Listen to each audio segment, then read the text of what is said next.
အားလုံးပဲမင်္ဂလာပါဗျာဒီနေ့ဗီဒီယိုလေးထဲမှာကျွန်တော်တို့အခုတအားခေတ်စားနေတဲ့ဒီ ChatGPT ကိုအသုံးပြုပြီးကိုယ့်ရဲ့အင်္ဂလိပ်စာကိုဘယ်လိုတိုးတက်အောင်လုပ်သွားရမယ်ဆိုတာကိုမျှဝေပေးသွားမှာပဲဖြစ်ပါတယ်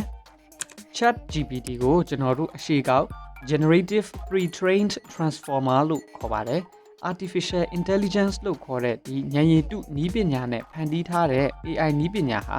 ကျွန်တော်တို့နားမလည်တာတွေလုပ်ရမယ့်ကိစ္စတစ်ခုဘယ်ကနေဘယ်လိုဆောင်ရွက်ရမယ်ဆိုတာတွေမသိရင်တော့အပြန်အလှန်မေးခွန်းတွေမေးပြီးအဖြေထုတ်လို့ရနိုင်တဲ့ chatbot တစ်ခုပဲဖြစ်ပါတယ်အသုံးပြုသူ user တွေအင်္ဂလိပ်စာလေ့လာရမှလဲစာအရေးအသားတွေကိုစာပိုက်အလိုက်ပို့ပြီးကြစ်ကြစ်လေးလေးဖြစ်အောင်ပြီးတော့ grammar မှန်မှန်ကန်ကန်နဲ့ရေးနိုင်ပြောနိုင်အောင်အများကြီးကူညီပေးနိုင်တဲ့အပြင်ကိုယ့်ရဲ့ vocabulary level ကို next level ရောက်အောင်လဲ ChatGPT က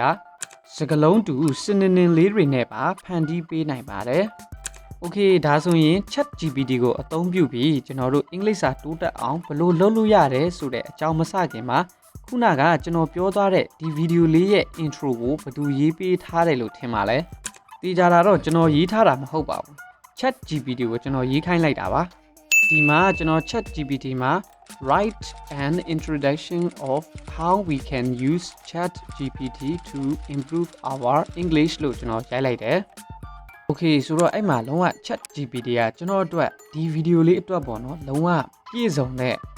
introduction တစ်ပုဒ်ကိုကောင်းကောင်းလေးရေးပေးထားတာတွေ့ရတယ်။ Okay ဒါဆိုရင်ကျွန်တော်တို့ပထမဆုံး reading ဘိုင်းလေးသွားမယ်ChatGPT မှာကိုဖတ်ချင်တဲ့ reading လေးကိုရှာပြီးတော့ဖတ်လို့ရတယ်ကိုကြိုက်တဲ့ဟာကို typing လေးရိုက်လိုက်တာနဲ့ပေါ့နော်ကိုရှာဖတ်လို့ရတယ်ဥပမာကျွန်တော်တို့ကဒီ story တစ်ပုဒ်ဖတ်ချင်တဲ့ဟေးဆိုရင်လေကိုဘာအကြောင်းအရာနဲ့ပတ်သက်တဲ့ story ဖတ်ချင်တယ်ဥပမာအခြေခံတရိတ်ဆန်လေးတွေအကြောင်းကို story တစ်ပုဒ်ဖတ်ချင်တဲ့ဟေးဆိုလို့ရှိရင်လေplease provide me basic English story regarding with elephant ထားပါတော့ဒီစင်နဲ့ပတ်သက်တဲ့ကိုအခြေခံEnglish story လေးတွေဖတ်ချင်တယ်ဆိုပြီးအဲ့လိုမျိုးဒီဘားမှာရိုက်ရှာလိုက်ရင်သူက elephant နဲ့ပတ်သက်တဲ့ story လေးတစ်ပုဒ်ကိုပြန်ပြီးတော့ကိုယ့်အတွက်ဖန်တီးပေးတယ် Okay ဒီမှာအားလုံး viewer တို့အားလုံးပဲတွေ့တဲ့အတိုင်းပဲ Once upon a time in a dense forest lived an elephant named Ellie เนาะ Ellie was a majestic and kind-hearted elephant အဲ့လိုပေါ့ဒီကွာစင်နဲ့ပတ်သက်တဲ့ story လေးတစ်ပုဒ်ပြောပြပါဆိုတာနဲ့စင်နဲ့ပတ်သက်တဲ့ story တစ်ပုဒ်ကိုအတွက်ရေးပြီးတယ်ကွာreading လေးလေ့ကျင့်လိုက်ရုံပဲ Okay ပြီးတော့ဒီ speaking အတွက် practice လုပ်ချင်လဲကျွန်တော်တို့လုပ်လို့ရသေးတယ်ဥပမာ ChatGPT မှာဒီလိုမျိုးပဲ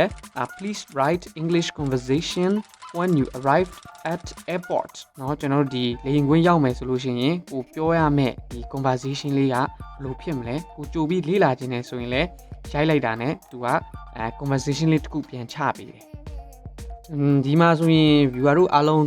တွေ့တဲ့အတိုင်းပေါ့နော်။ तू က sing လေးနဲ့ပါ तू ကပြောပေးတယ်။ဥပမာ sing ဆိုတာကျွန်တော်ဒီအဖြစ်ပြက်လေးပေါ့နော်။ဥပမာတဲ့ you have just arrived at the airport တဲ့မင်းလေယာဉ်ကွင်းရောက်ပြီပဲထားပါတော့တဲ့။ပြီးတော့တဲ့ about to leave the terminal ကနေထွက်ခွာတော့မယ်ပဲထားပါတော့တဲ့။ဒါအဲ့လို sing လေးနဲ့ပေးပြီးတော့ you ဆိုတဲ့လူတယောက်ရဲ့ကိုပေါ့နော်။ပြီးတော့ airport employee ပေါ့ဒီလေယာဉ်ကွင်းကအလုပ်သမားတယောက်နဲ့အဲ့လိုအပြန်အလှန်စကားပြောတဲ့ conversation လေးတစ်ခုကိုသူကပြန်ပြီးတော့ဖန်တီးပေးတယ်ပေါ့နော်။ကောင်းပြီဒါဆိုရင်ဒီ conversation ကြီးကိုအပြန်အလှန်ကိုယ့်ဘာသာကိုအတန်လိုက်ထွက်ပြီးတော့ဒီ English စာ practice လုပ်လို့ရတယ်လို့ကိုကအတန်နားထောင်ခြင်းနဲ့ဆိုရင်လည်းaudio ကိုကြိုက်တဲ့ audio reader website တစ်ခုကိုသွားပြီးရင်ခုနကရထားတဲ့ဒီ ChatGPT က conversation ကို select လုပ်မယ်ပြီးရင်ကျွန်တော် copy ကူးပြီးတော့အခု audio reader website မှာ paste လုပ်လိုက်တာနဲ့ကျွန်တော်တို့ဒီ listening skill ပါတစ်ခါတည်း practice လုပ်လို့ရပါတယ် If you're looking for something close by, the airport has a few on-site hotels that offer shuttle service. ဒီမှာတော့ line တိတ်မကောင်းတဲ့အတွက်ကျွန်တော်တော့ဒီခုနက copy လုပ်လာတဲ့ conversation တစ်ခုလုံးကိုကျွန်တော်အတန်ဖွင့်မပြတော့ဘူးကိုယ့်ဘာသာကိုဒီ video လေးအတိုင်းလဲလိုက်ပြီးတော့စမ်းသပ်လို့ရပါတယ်နောက်တစ်ခုကကိုမသိတဲ့ English Vocabs တွေကိုလည်းဒီ ChatGPT မှာရိုက်ရှာလို့ရတယ်ဥပမာကိုက GLORY glory ပေါ့နော်ဒီ meaning နဲ့ပတ်သက်ပြီးကိုကမသိဘူးသိချင်တယ်ဆိုရင်ရိုက်ပြီးတော့ what is the meaning of glory အဲ့လိုရိုက်လိုက်ပြီဆိုရင်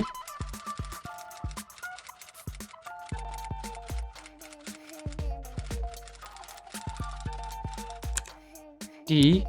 glory ဆိုတဲ့စကားလုံးနဲ့ပတ်သက်ပြီးသူ့ရဲ့ meaning တွေအဓိပ္ပာယ်တွေကိုလုံးဝGoogle မှာရိုက်ရှာတာထပ်တောင်ပို့ပြီးတော့ပြည့်စုံလေးကိုသူကပြန်ပြီးတော့ရှင်းပြပေးတယ်ဆိုတော့တော်တော်လေးကိုပြည့်စုံတယ်ပြီးတော့ကျွန်တော်က please write 3 examples sentences using the word glory เนาะခုနကဒီ glory နဲ့ပတ်သက်ပြီးတော့example sentence လေး3ကြောင်းလောက်ရေးပြပေးပါဆိုတော့သူကရေးပြပေးပါသေးတယ်နောက်တစ်ခုကကျွန်တော်တို့ဒီ English စာမှာပေါ့เนาะနားလည်ရခက်တဲ့ဒီ phrasal verbs တွေကိုကိုကကောင်းကောင်းလေးနားလည်ခြင်းနဲ့ဆိုရင်လေဥပမာကိုဘယ် phrasal verbs နဲ့ပတ်သက်ပြီးတော့နားလည်ရခက်နေလဲပေါ့နော်ကိုအဲ့လို take ဆိုတဲ့စကားလုံးနဲ့ပတ်သက်တဲ့ phrasal verb ကိုနားလည်ရခက်နေတာလားဒါဆိုရင်ကိုက please give me phrasal verbs with take เนาะဒီ take ပါတဲ့ phrasal verb တွေငါ့ကိုပြီးပါလို့ပြောလိုက်ရင်take ဆိုတဲ့ဒီစကားလုံးနဲ့တွဲတဲ့ phrasal verbs 14လုံးတောင်သူကပြန်ပေးတယ်ပြီးတော့ဘီနာမှာအဓိပ္ပာယ်လေးတွေတခါတည်းပေးတယ်ဆိုတော့နောက်ဆုံးမှာသူကရေးသေးတယ် these are just a few examples တဲ့ဒါတွေက example နည်းနည်းပါးပါးပဲရှိပါသေးတယ်တဲ့ there are many other phrasal verbs that use the word take ဒီ take ကိုအသုံးပြုတဲ့ phrasal verbs တွေအများကြီးရှိပါသေးတယ်တဲ့ဆိုတော့ကျွန်တော်ဒီအောက်ကဒီဘားလေးမှာဆက်ရိုက်ပြီးမင်းသူကဆက်ပြီးတော့အကုန်ပေးအောင်ပါပဲဆိုတော့အဲ့လောက်ထိကိုကောင်းတယ်လို့ပြောလို့ရတယ်ပြီးတော့ဒီ English စာမှာလူတိုင်းအခက်အတွေ့ဆုံးဖြစ်တဲ့ grammar ကိုလည်း ChatGPT နဲ့လေ့လာလို့ရတယ်ဥပမာကျွန်တော်ကplease write 3 sentences by using past continuous tense เนาะဒီ past continuous tense နဲ့ပတ်သက်တဲ့စာကြောင်း၃ကြောင်းကိုငါ့ကိုရေးပြပါဆိုပြီးကျွန်တော်ရိုက်လိုက်တော့ဒီမှာpast continuous tense နဲ့ပတ်သက်တဲ့စာကြောင်း၃ကြောင်းကိုသူပြန်ပြီးတော့ရေးပြတယ်အင်္ဂလိပ်စာလေ့လာနေတဲ့သူတယောက်အတွက်ကျွန်တော်အကြိုက်ဆုံး recommend အပေးဆုံးနဲ့ကျွန်တော်ကိုယ်တိုင်တောင်တော်တော်လေးအံ့ဩပြီးတဲ့အချက်တစ်ချက်ကတော့ကိုစဉ်းစားမိတဲ့ vocabs တွေကိုချရေးပြီးတော့အင်္ဂလိပ်စာကြောင်းရေးခိုင်းတာပဲဗျာဥပမာကိုကလောလောဆယ်ခေါင်းထဲမှာ idea ပေါ်လာတဲ့အင်္ဂလိပ်စကားလုံးတွေပေါ့နော်ကို sentence ဘယ်လိုရေးရမလဲပေါ့ဥပမာကျွန်တော်ဆိုရင် rich poor many stable fantastic เนาะအဲ့ဒါတွေနဲ့ပတ်သက်ပြီး please write a sentence by using လို့ကျွန်တော်ရိုက်လိုက်တယ်ပြီးတော့သူကအန်အောတဲ့ကောင်းလောက်အောင်အဲ့ဒီစာလုံးတွေပြန်သုံးပြီးတော့အဲ့လို sentence တစ်ကြောင်းကိုရေးပေးတယ်ဘုံကလိုက်တယ်တစ်ဖက်ကပြန်စဉ်းစားကြည့်ရင်တော်တော်လေးကြောက်စရာကောင်းပါတယ်ဒါမျိုးဆိုကျောင်းကဆီယာမကဥပမာအိမ်စာပေးလိုက်ရင်ကိုယ်တိုင်မရေးတတ်ရင်တော့ဒီ ChatGPT ကိုရေးခိုင်းလို့ရတယ်လို့ဖြစ်နေပြီးတော့ပေးလိုက်တဲ့အိမ်စာတွေကိုဘယ်လိုရေးရမယ်ဆိုတာ idea မရရင်လည်းဒီ AI နဲ့ရှာလို့ရတယ်လို့ပုံစံမျိုးဖြစ်နေပြီပေါ့နော်အင်္ဂလိပ်စာနဲ့ပတ်သက်ရင်ဒီ ChatGPT ကိုကျွန်တော်တို့ဘယ်လိုအသုံးပြုလို့ရသေးလဲဆိုတော့multiple choice တွေကိုလည်းကျွန်တော်တို့အမှန်ရွေးခိုင်းလို့ရတယ်ဗျကိုနားမလဲတဲ့မိကုန်းကိုcopy ကူးပြီးတော့ဒီမှာပြန် paste လုပ်ပြီးအဖြေရှာခိုင်းမဟုတ်ရင်လည်းကိုကရိုက်ပြီးတော့အဖြေရှာခိုင်းလိုက်ရင် तू ကလုံးဝအဖြေမှန်ကိုပြောပြပေးတယ်တော်တော်လေးအဆင်ပြေတယ်ဒီမှာဆိုရင်ဒီမိကုန်းရဲ့အဖြေကို तू ရှာပေးသလိုပေါ့နော် B ဆိုပြီးတော့အဖြေကိုပြန်ပေးသလိုပေါ့မှန်တယ်ဆိုတော့ဗျာအဲ့လောက်ထိကိုသိချင်တာကိုသိခွင့်ရနေတဲ့အနေထားကြီးကကိုငါကွန်ပျူတာရှေ့မှာထိုင်နေတာပါလားလို့မထင်ရတော့ပဲအနားမှာအင်္ဂလိပ်စာပါရဂူတယောက်ကကိုသိချင်တာတွေကိုအကုန်လာပြောပြနေတယ်လို့ပဲပေါ့နော်ဒီဗီဒီယိုလေးနဲ့ပတ်သက်ပြီးကျွန်တော်အဆုံးသတ်ပြီးပြောရရင်